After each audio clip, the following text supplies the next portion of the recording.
संसद भवनमा कैयौं पटक मिटिङ भए एकजना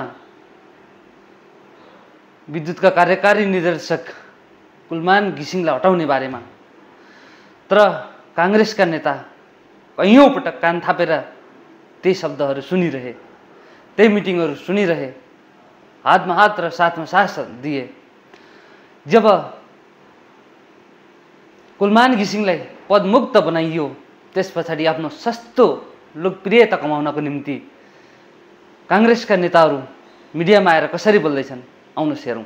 कुलमान घिसिङको प्रकरण आइसकेपछि यसले संसदलाई अवरोध गर्दै गर्दा तर सरकारले गरेको निर्णयले त्यो असन्तुष्टिमा केही घिउ हाल्ने काम गरेको छ। सरकारले अहिले कुलमान घिसिङलाई हटाउनु हुँदैन थियो। अर्को चाहिँ यो प्रकरणमा खासगरी नेपाली कांग्रेस पार्टीका हामी दुई महामन्त्रीमाथि पनि नागरिक पंक्तिको गुनासो सामाजिक सञ्जालहरूबाट मिडियाहरूबाट हामीले हेरेका छौं।